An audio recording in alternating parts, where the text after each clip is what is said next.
कहानी की शुरुआत एक ऐसी तबाही से होती है जहां हमारी धरती के करीब ठीक सूरज जैसा एक और बड़ा गोला आ जाता है। इस बदलाव की वजह से पूरी दुनिया का पर्यावरण अचानक बदलने लगता है। जहां पहले तापमान 40 से 50 डिग्री हुआ करता था, वो अब सीधे 100 डिग्री पार हो चुका है, जिसे इंसान सह नहीं सकते। वैज्ञानिक ये साफ समझ जाते हैं कि अब जमीन के ऊपर इंसानों का रहना बिल्कुल नामुमकिन है। इसलिए इंसानी नस्ल को खत्म होने से बचाने के लिए दुनिया के कुछ तेज तर्रार वैज्ञानिकों और इंजीनियरों ने मिलकर जमीन के सैकड़ों फीट नीचे इंसानों के रहने के लायक एक गुप्त और बेहद हाईटेक शहर बसाया, जहां का तापमान बिल्कुल सामान्य था, जिसका नाम रखा गया एम्बर सिटी। साथ ही वैज्ञानिकों ने एक सख्त नियम बनाया कि जब तक 200 साल पूरे नहीं हो जाते तब तक कोई भी इंसान जमीन के ऊपर नहीं जाएगा, क्योंकि उनके आंकड़ों के मुताबिक 200 साल बाद वो सूरज जैसा बड़ा गोला वापस चला जाएगा और धरती दोबारा इंसानों के रहने लायक हो जाएगी। अब 200 साल बाद शहर से बाहर कैसे निकलना है, इसका पूरा नक्शा और राज एक मेटल बॉक्स में बंद कर दिए गए और उस मेटल बॉक्स में ऑटोमेटिक टाइमर सेट कर दिया गया, जो ठीक 200 साल बाद ही खुलने वाला है। इस मेटल बॉक्स को सबसे पहले शहर के पहले मेयर को सौंपा जाता है और जैसे जैसे समय बीतता है ये जिम्मेदारी नए मेयर्स को मिलती रहती है। लेकिन कहानी में असली ट्विस्ट तो तब आता है जब ये मेटल बॉक्स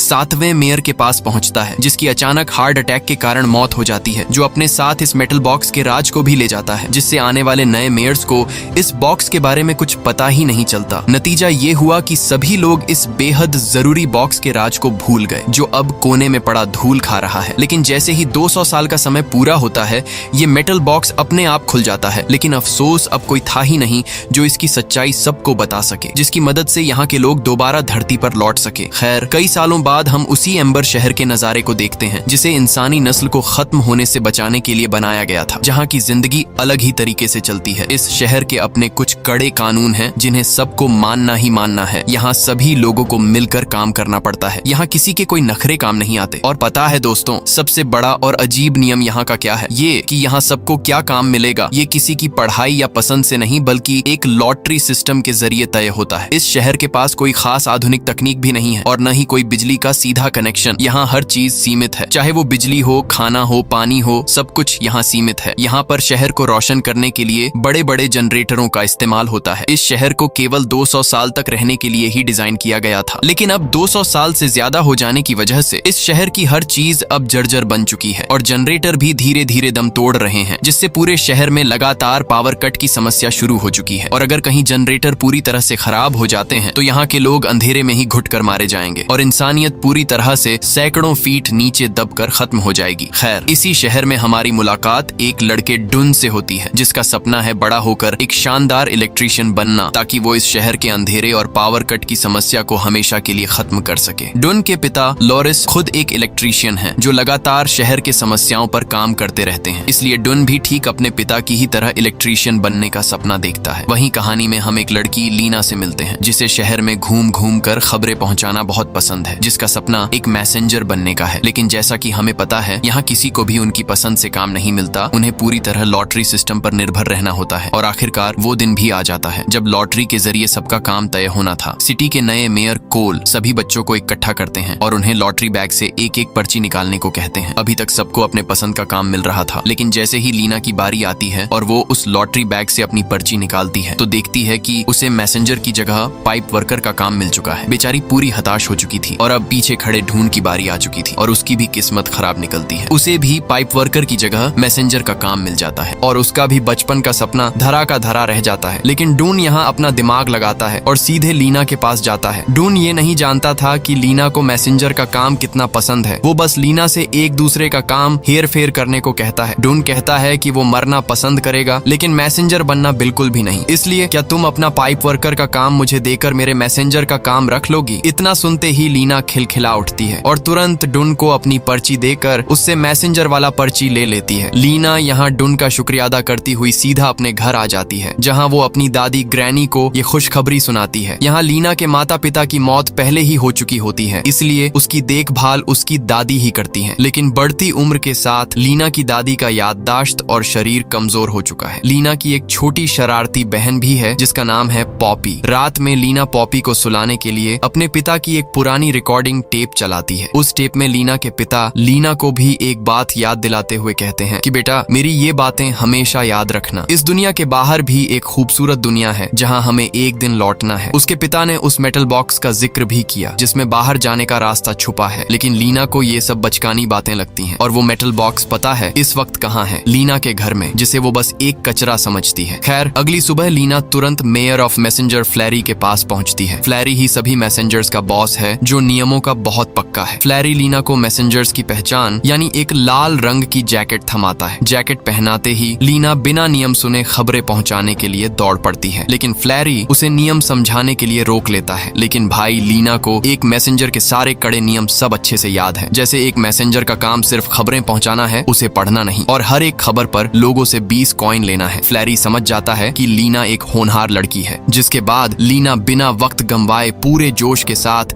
एम्बर शहर की गलियों में खबरें पहुंचाने दौड़ पड़ती है। वो सबसे पहले अपनी पहली खबर पहुंचाने एक महिला क्लेरी के पास पहुंचती है, लेकिन तभी वहां कुछ अजीब होता है। वहां एक पागल आदमी हंगामा करके सबके सामने चिल्ला चिल्ला कर कह रहा होता है कि शहर के उस अंधेरे इलाके में जहां सबका जाना मना है, वहां उसने एक बहुत ही भयानक और बड़ा मॉन्स्टर देखा है, लेकिन कोई भी उसकी बात पर ध्यान नहीं देता और शहर के गार्ड्स आकर उसे वहां से उठा कर ले जाते हैं। लेकिन लीना की नजर वहां जमीन पर पड़ी एक चीज पर जाती है। वो उस मॉन्स्टर का एक सींग होता है, जिसे देखकर लीना के होश उड़ जाते हैं और उसे समझ आ जाता है कि वो पागल आदमी बिल्कुल सच बोल रहा था। इधर डुन अपने काम पर पहुंचता है, जहां उसका सीनियर मार्टिन उसे मिलता है, जो बहुत सख्त और गुस्सैल इंसान है। डुन वहां जाकर देखता है कि शहर की हालत कितनी ज्यादा खराब हो चुकी है। पाइपलाइनें पूरी तरह सड़ चुकी हैं और उन्हें ठीक करने के लिए जरूरी टूल्स शहर में उपलब्ध ही नहीं है। मार्टिन डुन को समझाते हुए कहता है, डुन, ये शहर अब खत्म होने की कगार पर है। हम चाहे जितनी कोशिश कर लें, हमारे पास वो चीजें ही नहीं है जिससे हम इसको बचा सकें। हमें बस अब उस दिन का इंतजार करना चाहिए जब ये पूरा शहर ढह जाएगा। मार्टिन और बाकी सभी वर्कर्स ने उम्मीद छोड़ दी है, लेकिन डुन ये बात बिल्कुल बर्दाश्त नहीं कर पाता और इस तबाही को रोकने के लिए खुद कुछ करने की ठान लेता है और इन सड़ चुके पाइपलाइन को ठीक करने का फैसला करता है। यहाँ वो चालाकी दिखाते हुए सो रहे मार्टिन की जेब से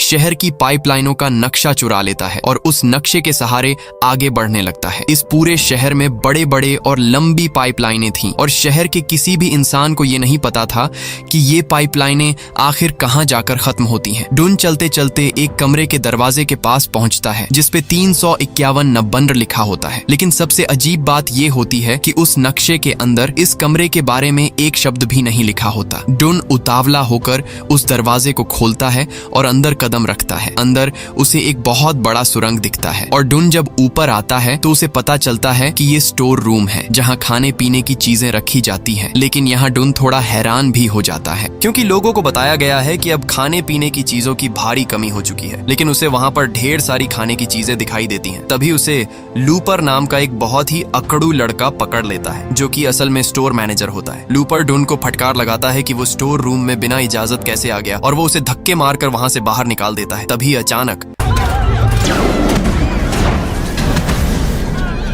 हाँ, एक बार फिर से पावर कट हो जाता है और पूरा शहर घनघोर अंधेरे में डूब जाता है। तभी गार्ड्स फ्लेयर गन छोड़ते हैं, जिसकी मदद से सभी लोग अपनी अपनी जगह बना लेते हैं। उसी अंधेरे में डुन, जो पास ही में था, लीना के पास जाता है और उससे पूछता है कि क्या वो ठीक है। यहाँ ये साफ था कि लीना और डुन के बीच अब एक गहरी दोस्ती हो चुकी है। लीना कहती है, हाँ मैं ठीक हूँ, जिसके बाद वो डुन को उस मॉन्स्टर के बारे में बताती है। तभी बिजली भी आ जाती है। लीना डुन को सब कुछ बताते हुए उसे उस मॉन्स्टर के सींग को दे देती है और उसे इसके बारे में पता लगाने को कहती है। जिसके बाद डुन सबसे पहले जनरेटर रूम में पहुंचता है, जहां वो एक विशाल जनरेटर देखता है। लेकिन उस वक्त वहां भगदड़ मची थी, क्योंकि अब जनरेटर पूरी तरह से आउट ऑफ कंट्रोल हो चुका था और किसी भी पल तबाह होने वाला था। इधर लीना अपने घर आ जाती है, जहां उसकी दादी उसे कुछ बताने की कोशिश करती हैं, लेकिन वो ठीक से बोल नहीं पाती हैं। तभी लीना को थोड़ा अंदाजा होता है कि उसकी दादी क्या कहने की कोशिश कर रही हैं। लीना तुरंत घर में रखे उस मेटल बॉक्स को लेने जाती है, जहां वो देखती है कि पॉपी उस बॉक्स में रखे कागज को चबा रही है। लीना पॉपी से वो मेटल बॉक्स लेकर अपनी दादी के पास ले आती है। दादी तुरंत बोल पड़ती है, हाँ, ये बक्सा ये बहुत स्पेशल है। लेकिन दादी लीना को आगे कुछ बता पाती याददाश्त कमजोर हो जाने की वजह से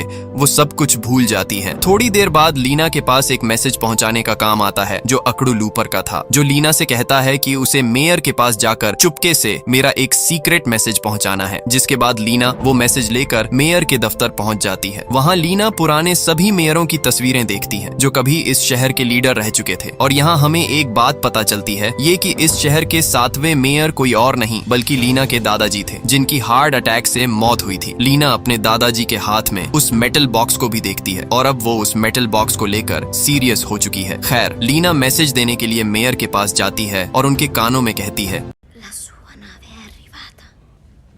मैसेज देने के बाद लीना मेयर से उस मेटल बॉक्स के बारे में जानने की कोशिश करती है, लेकिन मेयर को घंटा कुछ पता था, इसलिए वो लीना को चुपचाप अपने काम पर ध्यान देने को कहते हैं। इस तरफ डुन लीना के दिए उस मॉन्स्टर के सींग को अपने पिता को दिखाता है और उस जानवर के बारे में जानने की कोशिश करता है जो धरती के सैकड़ों फीट नीचे रहता हो। और यहाँ उन्हें एक कीड़े के बारे में पता चलता है, लेकिन कोई कीड़ा इतना बड़ा कैसे हो सकता है। डुन के पिता के पास भी इसका कोई जवाब नहीं था, बल्कि उसके पिता उल्टा उसे इन सब फालतू चीजों के चक्कर में पड़ने से मना कर देते हैं। वही दूसरी तरफ लीना उस मेटल बॉक्स के राज को सुलझाने की कोशिश करती है। वो समझ चुकी है कि ये कोई मामूली बॉक्स तो नहीं है, लेकिन कागजात के कई टुकड़े हो जाने की वजह से उसे कुछ समझ नहीं आ रहा था। उसे उस बॉक्स में एक ग्लास केस भी मिलता है जो पता नहीं किस काम का है। लीना चुप तो नहीं बैठने वाली थी, वो तुरंत ये बात डुन को बताती है। दोनों मिलकर उन कागज के टुकड़ों को आपस में जोड़ते हैं और आखिरकार थोड़ी मेहनत के बाद उन्हें समझ आ जाता है कि इसमें एम्बर शहर से बाहर निकलने की पूरी जानकारी दी गई है, जिसमें उस 351 नंबर कमरे का भी जिक्र था। लीना और डुन बिना वक्त गवाए सीधे उस 351 नंबर कमरे के पास पहुंचते हैं। तभी वहां उन्हें 2 आदमी घबराई हालत में भागते हुए दिखाई देते हैं, जिनके पीछे एक मॉन्स्टर पड़ा था। लीना और डुन इसका पता लगाने जब वहां जाते हैं तो उन्हें वहां ढेर सारे बिस्किट के पैकेट मिलते हैं जो बहुत महंगे और अच्छी क्वालिटी के थे, जो सालों पहले ही इस शहर में मिलना बंद हो चुके थे। दोनों के मन में सवाल उठता है कि जब शहर में ऐसी महंगी और अच्छी चीजें मिलती ही नहीं है तो यहाँ ये सब आया कैसे। तभी अचानक हाँ, वो भयानक मॉन्स्टर उन्हें देख लेता है और उनके पीछे पड़ जाता है। डुन लीना को ऊपर के कमरे में भागने को कहता है और खुद उस मॉन्स्टर का ध्यान भटकाता है, लेकिन वो मॉन्स्टर लीना के पीछे ही था। लेकिन वक्त पर डुन वहां आ जाता है और लीना को बचा लेता है। इसके बाद दोनों अपनी जान बचाकर वहां से भाग आते हैं। उन्हें समझ नहीं आ रहा था इतना विशाल जानवर यहाँ कैसे आ गया। तभी लीना की नजर डुन के हेलमेट पर पड़ती है, जिस पर उसके पिता का नाम लिखा होता है। लीना इसके बारे में पता करने के लिए वो अपनी दादी के पास जाती है, लेकिन यहाँ लीना को पता चलता है कि अब उसकी दादी इस दुनिया में नहीं रही, वो अब उन्हें छोड़कर जा चुकी हैं। दादी के जाने के बाद क्लेरी ही थी जो उसे सब कुछ बता सकती थी, जो उसके माता पिता की दोस्त थी। लीना क्लेरी को वो हेलमेट दिखाती है और उसके बारे में पूछती है। यहाँ क्लेरी उसे एक बड़ा राज बताती है जो उसने आज तक लीना से छुपाया था। वो कहती है कि तुम्हारे पिता भी एक इलेक्ट्रिशियन थे, जिनका सबसे बड़ा सपना इस शहर के सभी लोगों को बाहर निकालने का था, जिनका मानना था कि इस शहर के बाहर भी एक दुनिया है और तुम्हारे पिता उसी नई जगह की तलाश में थे और वहीं ढूंढते ढूंढते वो पानी में डूबकर मर गए थे। ये सच जानकर लीना बहुत उदास हो जाती है और जब वो अपने घर की तरफ लौट रही होती है तो रास्ते में उसे लूपर दिखाई देता है। लूपर को देखकर लीना को तुरंत अंदाजा हो जाता है कि सुरंग के अंदर लूपर ही बिस्किट के पैकेट छोड़कर भागा था। लीना के मन में अब हजारों सवाल और शक पैदा हो जाते हैं,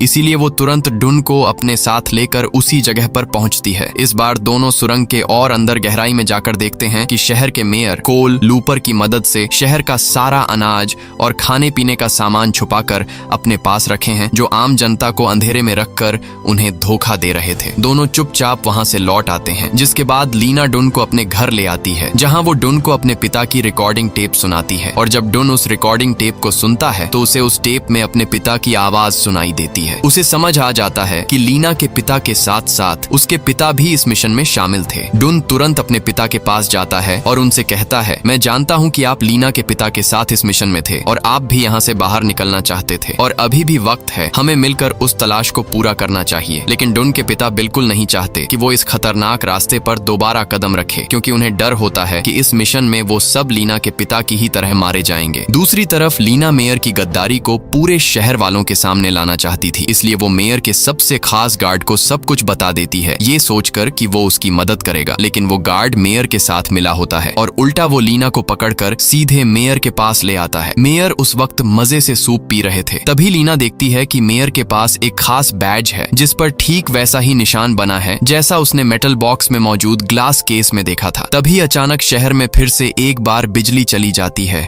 और चारों तरफ अंधेरा छा जाता है। इसी मौके का फायदा उठाकर लीना मेयर के गले से वो बैज खींच लेती है और वहां से भाग निकलती है, जिसके बाद सारे गार्ड्स उसके पीछे पड़ जाते हैं। साथ ही वो गार्ड्स डुन को भी पकड़ने उसके घर जाते हैं, जो लीना की मदद कर रहा है। लेकिन उन्हें वहां डुन नहीं दिखाई देता। साथ ही मेयर ने शहर में लीना और डुन को अपराधी घोषित कर दिया था और जो भी उन्हें पकड़ कर लाएगा उसे बड़ा इनाम दिया जाएगा। इस तरफ लीना और डुन कचरे के ढेर में छुपे होते हैं। वहां जब लीना और डुन मेयर के बैज और उस ग्लास केस को आपस में जोड़ते हैं तो एक निशान बनकर सामने आता है। ये ठीक वैसा ही निशान था जैसा जनरेटर रूम के दरवाजे पर बना हुआ था। उन्हें समझ आ गया कि ये और कुछ नहीं बल्कि उसी जनरेटर रूम की चाबी है। इसके बाद लीना चुपके से अपनी छोटी बहन पॉपी को बुलाती है और उसे अपने साथ लेकर सीधे जनरेटर रूम के पास पहुंचती है। लेकिन वहां जाकर लीना और डुन बहुत कोशिश करते हैं पर वो दरवाजा खोल नहीं पाते। तभी लीना अपने हाथ में मौजूद नक्शे को चेक करती है और उसे पता चलता है कि जनरेटर के कुछ खास निशानों और नक्शे की लाइनों में बिल्कुल सटीक मेल है। जिसके बाद नक्शे में दिए गए हिंट को फॉलो करते हुए लीना और डुन एक पुरानी अलमारी को हटाते हैं। उस अलमारी के पीछे उन्हें एक और रास्ता मिलता है जहां बहुत सारी अलमारी रखी होती है। नक्शे के हिसाब से वहां एक बड़ा सा जहाज का स्टीयरिंग व्हील लगा होता है और जैसे ही डुन और लीना उस व्हील को घुमाते हैं एक अलमारी खुद ब खुद चलने लगती है। वो अलमारी उन्हें सीधे एक सीक्रेट जगह पे ले आती है जिसे देखकर दोनों के होश उड़ जाते हैं। सामने उन्हें एक तेज बहती हुई नदी दिखाई देती है और वो जिसे इतनी देर से अलमारी समझ रहे थे असल में वो एक नाव थी जो यहाँ से बाहर निकलने के लिए बनाई गई थी। लेकिन पास ही में उन्हें एक बड़ा सा मेटल रोलर दिखता है जिससे टकराकर वो नाव कुचली जाती है और यही वो खौफनाक हादसा था जिसकी वजह से लीना के पिता की यहीं पर मौत हुई थी। और अब अगर इन्हें यहाँ से निकलना है तो नदी के पानी के लेवल को ऊपर ले जाना होगा ताकि नाव आसानी से उस रोलर के ऊपर से निकल सके। ये सब देखकर दोनों आगे के इंस्ट्रक्शन पढ़ने लगते हैं जिसमें कंट्रोल रूम का जिक्र था। जिसके बाद वो जल्दी से कंट्रोल रूम की तरफ दौड़ते हैं जहां वो कंट्रोल रूम के दरवाजे पर उसी निशान को देखते हैं जैसा उन्होंने मेयर के बैज और ग्लास केस को आपस में जोड़कर बनाया था जो असल में इसी कंट्रोल रूम की चाबी थी। जिसके बाद उसी चाबी की मदद से वो कंट्रोल रूम के अंदर आ जाते हैं जहां वो देखते हैं कि शहर का बाकी सारा मैकेनिकल सिस्टम यहीं से कंट्रोल होता है। लेकिन उन्हें आगे क्या करना था ये समझ नहीं आ रहा था। तभी डुन लीना से वो चाबी लेकर जैसे ही एक जगह पर रखता है अचानक वहां की लाइटें जगमगा उठती हैं। लीना तुरंत आगे के इंस्ट्रक्शन को पढ़ती है और डुन को उस रोलर के थ्रस्ट को फुल करने को कहती है। जिसके बाद वो रोलर तेजी से घूमने लगता है। आगे की इंस्ट्रक्शन पढ़ के लीना बताती है कि अब दूसरे रोलर के थ्रस्ट को फुल स्टॉप करना है। लेकिन जैसे ही वो दूसरा रोलर रुकता है अचानक पहला रोलर भी रुक जाता है और उसमें गड़बड़ी हो जाती है। इमरजेंसी सायरन की आवाज से डुन के सीनियर तुरंत कंट्रोल रूम की तरफ दौड़ पड़ते हैं क्योंकि अगर वो रुका तो दोबारा उसे स्टार्ट करना नामुमकिन है जिससे पूरे शहर की बिजली हमेशा के लिए रुक जाएगी। डुन भी तुरंत अपने सीनियर के पास भागता है और उनकी मदद करता है और किस्मत से पहला रोलर घूमना शुरू हो जाता है। जिसके बाद डुन अपने सीनियर से कहता है कि उसने एम्बर सिटी से बाहर निकलने का रास्ता ढूंढ लिया है। लेकिन उसके सीनियर को उसकी बातों पर यकीन नहीं होता क्योंकि 7वें मेयर के मौत के बाद यहाँ के लोग पूरी तरह भूल चुके थे कि इस शहर के बाहर भी एक खूबसूरत दुनिया है। वही शहर के अंदर सभी लोग जब अपना एक फेस्टिवल मना रहे होते हैं तभी वो फव्वारा जो कई सालों से सूखा था अचानक उसमें पानी आ जाता है। मेयर डर जाते हैं कि अब इस शहर का अंत होने वाला है और वो तुरंत अपने सीक्रेट रूम की तरफ भागते हैं जहाँ खाना छिपाया गया था। रास्ते में उन्हें लूपर मिलता है जो मेयर के साथ चलने को कहता है लेकिन गद्दार मेयर उसे कूट देते हैं और खुद सारा खाना हड़प लेते हैं। तभी अचानक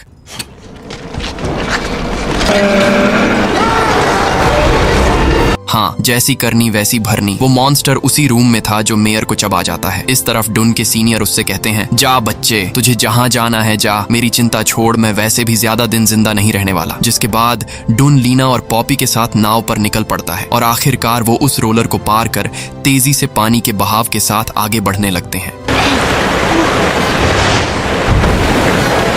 कुछ देर बाद उनकी नाव किनारे पर आ रुकती है जहां डुन को एक बॉक्स मिलता है। उस बॉक्स में आगे के इंस्ट्रक्शन लिखे थे। जिसके बाद वो सामने वाली सीढ़ियों को चढ़कर ऊपर आते हैं और पाते हैं सिर्फ अंधेरा और एकदम बेजान सी जगह। ये सब देखकर उन्हें लगता है कि शायद उन्होंने गलत जगह तलाश कर ली है और उनकी सारी मेहनत बेकार हो गई है। तभी डुन को एक छोटा सा होल दिखता है जिससे वो बाहर आ जाते हैं। उन्हें पता भी नहीं था कि वो धरती पर लौट आए हैं, लेकिन अंधेरे की वजह से उन्हें लगने लगा था कि ये सब बस एक मनगढ़ंत कहानी ही थी जिसके पीछे उन्होंने इतनी मेहनत की, और वो वहीं थक कर सो जाते हैं। लेकिन अगली सुबह जब सूरज की किरणें डुन के ऊपर पड़ती हैं तो डुन हैरान रह जाता है। वो तुरंत लीना को उठाता है। डुन, लीना और पॉपी ने अपनी पूरी जिंदगी में आज पहली बार सूरज, नीला आसमान, हरियाली और खूबसूरती से भरी दुनिया देखी है, और पृथ्वी पे से वो दूसरा सूरज जैसा गोला भी जा चुका था और अब पृथ्वी खुद को पूरी तरह से ठीक कर चुकी है। उन्हें समझ आ चुका है कि आखिरकार उनकी मेहनत रंग लाई और वो अपने असली घर पर लौट आए। तभी वहाँ उन्हें एक खूबसूरत चिड़िया दिखाई देती है और जब वो उसके पीछे पीछे आते हैं तो उन्हें एक बेहद बेहद गहरा और बड़ा गड्ढा दिखाई देता है। उस गड्ढे के अंदर से उन्हें अपना पुराना अंडरग्राउंड शहर एम्बर साफ साफ दिखाई दे रहा था। तभी लीना के दिमाग में एक आइडिया आता है। वो तुरंत अपने हाथ से लिखी हुई एक चिट्ठी को एक पत्थर के साथ बांधकर उस गड्ढे के रास्ते अपने पुराने शहर एम्बर की तरफ नीचे फेंक देती है, ताकि वहाँ के लोगों को इस नई और खूबसूरत दुनिया के बारे में पता चल सके और वो इस नए दुनिया में आ सके। और किस्मत देखो, वो चिट्ठी सबसे पहले ढून के पिता को मिलती है, जिसे पढ़ते ही उन्हें समझ आ जाता है कि ढून और लीना जिंदा है और इस वक्त नई पृथ्वी पर पहुंच चुके हैं। इस खुशखबरी के साथ ही ये साफ हो जाता है